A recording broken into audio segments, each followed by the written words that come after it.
you're going to have some money available this offseason, which at this point we should probably continue to progress through the podcast here and look at some free agents that'll be available for Detroit.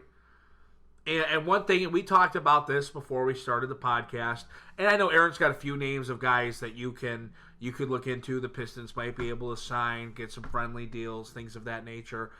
But to me, there's only one guy you're going to throw real money at, and you're going to force New Orleans to match a max offer to Brandon Ingram. You're going to throw that offer out there. And I think this whole table here is in agreement about that. Yeah. I think that is an absolute must. Brandon Ingram's not going anywhere. He's staying in New Orleans. 100%. But you have to force New Orleans' hand. So then... You have to. So then, let's say he doesn't take it, okay? If he does not... Let's say he doesn't come to the Pistons, which is like 99% the case, right?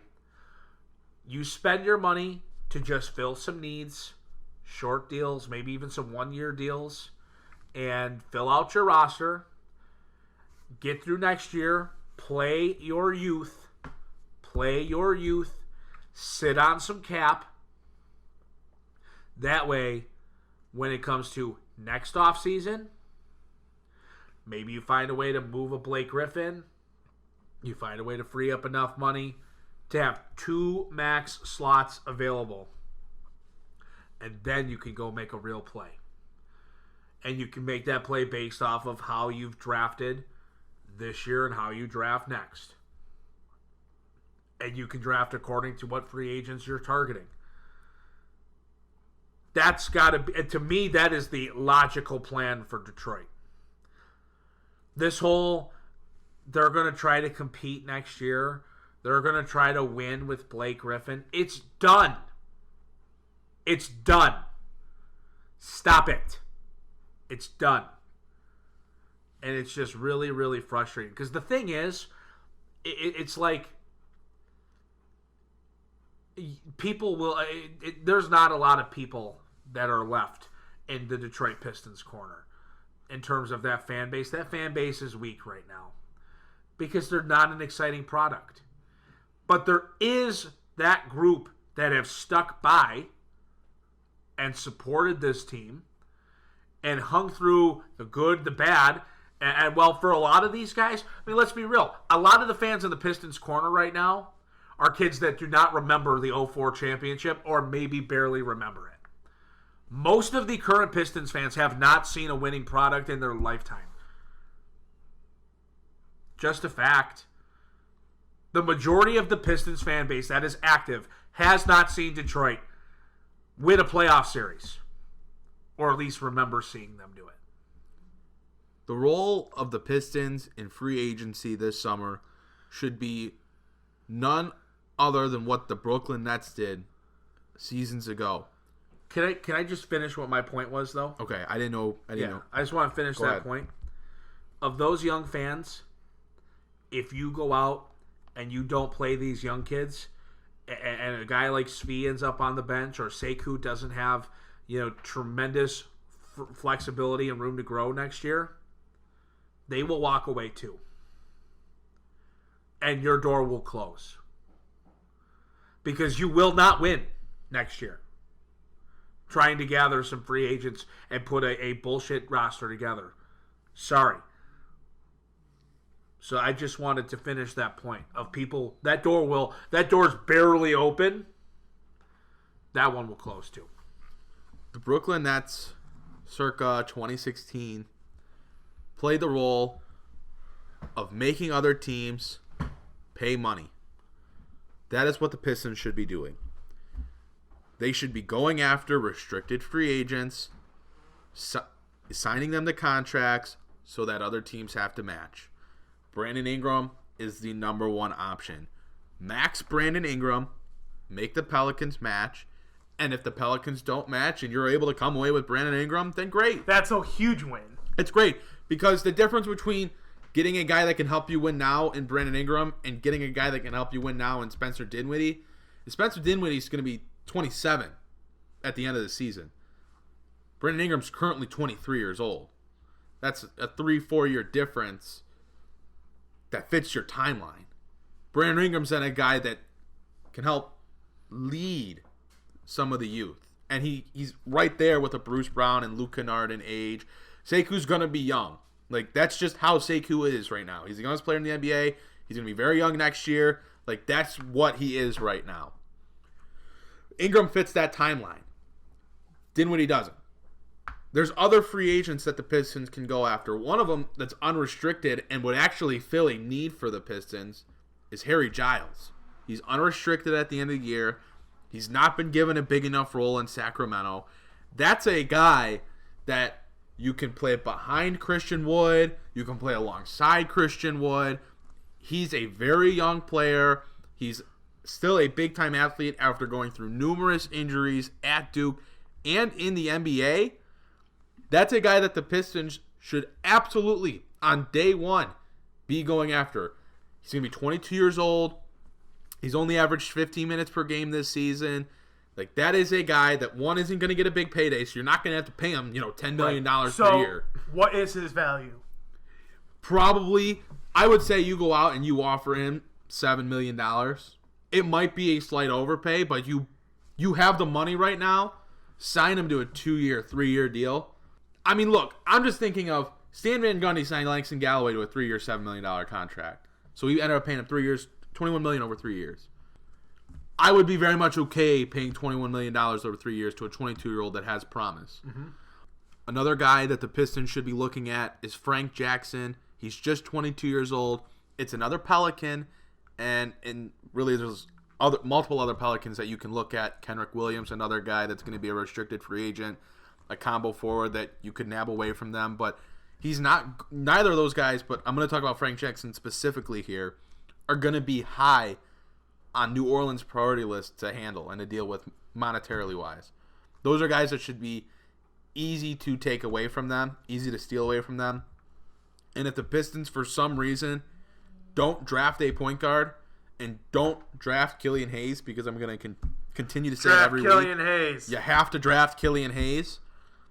If they don't do that for some reason, Frank Jackson should be the guy that they go after in free agency as a young guard to bring into the system. He just hasn't been given the opportunity in New Orleans. And funny enough, it's another Duke guy, but it's I'm basically filled out the entire Pistons roster as a pseudo Duke team. But it's just a guy that can play, he can shoot, he can attack the rim. I like him, and I'm surprised that, I get New Orleans has so many guys that deserve minutes.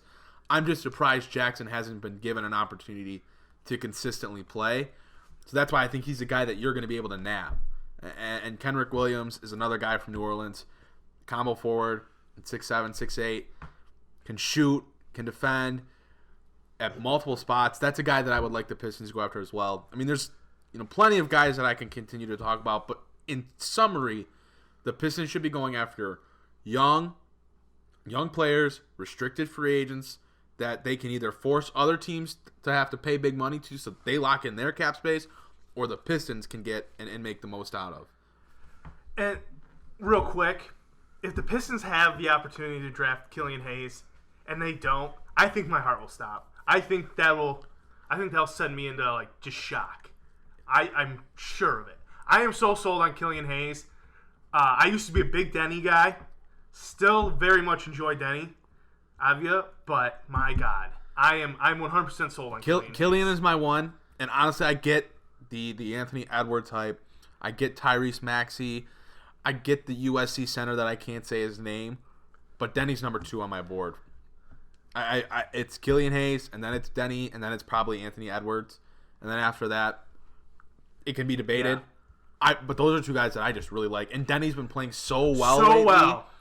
The shot has figured, it looks like it's there. Something he said, and something I've talked about with you guys in all his interviews, has always been, confidence is a little bit of a problem for me.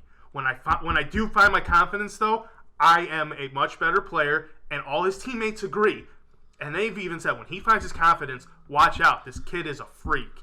And it is showing now. That being said, I'm still on the Killian Hayes train. Yes. But Killian and Denny, those 2 guys, if Killian's gone and they don't take Denny, I'll cry. If Killian's there and they don't take him, I'll cry. But anyway, back to this free agent talk. I just need to sneak that in there with you. This offseason is so complex. So complex. Because it sets up the 2021 offseason. Mm-hmm. The Pistons have a lot of cap space. Sure. So you're going to be spending money on Christian Wood, right? Right. You're planning on bringing him back, right? Well, what's his value? Do I think his value is probably $8.5 to $10 million right now because he doesn't have a long track record of doing what he's doing in the league? Yes. But were there a plethora of teams calling for him at the trade deadline? Yes. He's an unrestricted free agent, which means teams are going to be throwing money at him. So his value is probably going to shoot up to 11, 12, 13. I can see that happening. So then you have to ask yourself, does he even want to be here? He doesn't have to stick around. He's not restricted. Does he enjoy playing for Dwayne Casey? I don't know. We see how everything fluctuates with him so much. He should be a stalwart in that starting lineup. And I get, at the end of the day, it's just about the minutes, really. But he shouldn't be coming in off the bench and this, that, and the other thing. He should be a consistent piece in the starting lineup. It's kind of different when you're on a good team. Yes. When you are literally probably the worst team in the league right now, and roster-wise. you're the player. Right now, you're the player. And you are coming off the bench behind Thon Maker and John Henson. Come on. Even if he is getting the 34, 35 minutes a game, that still messes with your mind. Like, why am I not... Like, there's just... not a prestige. Maybe a prestige. I don't know what... There is a prestige. There's just something to it. It means something. Right. He is the guy. He should be starting every game. 100%. So does he even want to be here? And then you got to figure how much money are you going to have to throw at him? Okay. And then next up, what are you doing with Luke Kennard?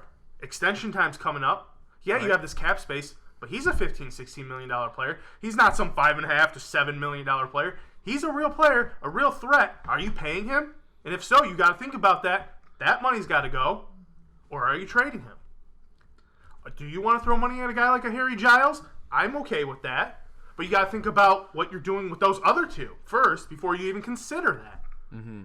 Do you want to be a player in the 2021 free agent class? And that's Do you want to have those max spots?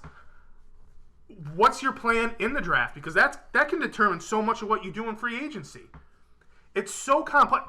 And I think a big thing, which Aaron talked about, is forcing teams to pay players like the Nets did. Go after, throw the money at those restricted free agents, making other teams make plays for them. Or their team make a play for that player. I'm all for that. The Pistons need to make that type of move. And of course, if they don't do it, they need to be shipped to the moon, throw all the money at Brandon Ingram. Because no, he's not going to sign here. New Orleans is going to match for him. But on the very, very off chance that they don't, Brandon Ingram is a star. He's going to be a star. He fits the timeline. He is a great fit. I love Brandon Ingram. We've signed like 3 Duke players to the Pistons roster. Frank Jackson, Brandon Ingram, Harry Giles.